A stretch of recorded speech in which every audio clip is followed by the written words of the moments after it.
Hi everyone, it's a makeup video or get ready with me. I don't know, but it's a video. মেকআপের শুরুতে আমি ভাইয়াকে বলছিলাম যে ভাইয়া আমার ফেসের সাথে আমার হাতটা কিন্তু বেশি ডার্ক লাগে, সো এইভাবেই আমাকে মেকআপ করে দিয়েন।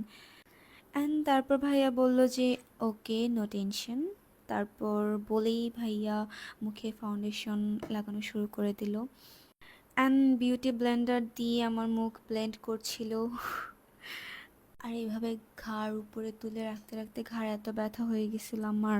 আর সৌন্দর্যের জন্য মেয়েরা যে কোনো কিছু করতে পারে, ঘাড় ব্যথা, কোমর ব্যথা, ডাজন্ট ম্যাটার। অ্যান্ড এইখানেও আরেকটা প্রবলেম দেখা দিছে, ভাইয়া আমার ফেসে কন্ট্রোলিং করছিল।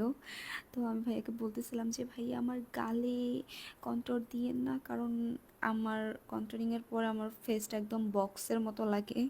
তো ভাইয়া বলছে যে ওকে, আমি দিব না, এটা সরিয়ে ফেলবো। আমি তো খুশি হয়ে গেছি, খুশি খুশি গল্প করতেছেন, মেকআপ করতেছে। ভাইয়া অনেক ফ্রেন্ডলি ছিল, অনেক কথা বলছে। আমি তো অনেক বাচাল, আমি অনেক কথা বলি, যখন কমফোর্ট জোন পাই তখন অনেক বেশি কথা বলি। তো কথাই বলতেছিলাম হুট করে আমি জোন আউট হয়ে যাই, যেটা অলওয়েজই হই। তারপর ভাইয়া আমার বেস কমপ্লিট করে ফেলছে আমি আবার ঘাড় ব্যথায় ঘর মুচড়ামুচড়ি করতেছিলাম। তারপর ভাইয়া আমার লাইনার টেনে দিচ্ছিল, যেটার পর আমাকে অনেক কিউট লাগতেছিল। তারপর আয়নাকে বারবার দেখছিলাম যে পাও, এত সুন্দর লাগতেছে, জোস।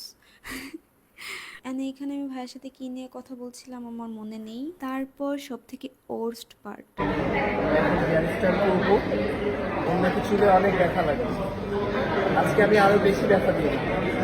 লিটারেলি ভাই আমি কখনো এত টাইট করে মাথা বাঁধি না, কারণ মাথা খুব ব্যথা করে। বাট শ্যুটের জন্য বাঁধতে হয়েছে, কিচ্ছু করার নাই। এই পর্যন্ত আমাকে অনেক সুন্দর লাগতেছিল। তারপর পাকনামি করে আমি রেড লিপস্টিক দিছি সি আমাকে কেমন লাগতেছে। যাই হোক, সুন্দরই লাগতেছে, নট দ্যাট ব্যাড, চলে। সো আজকের জন্য টাটা।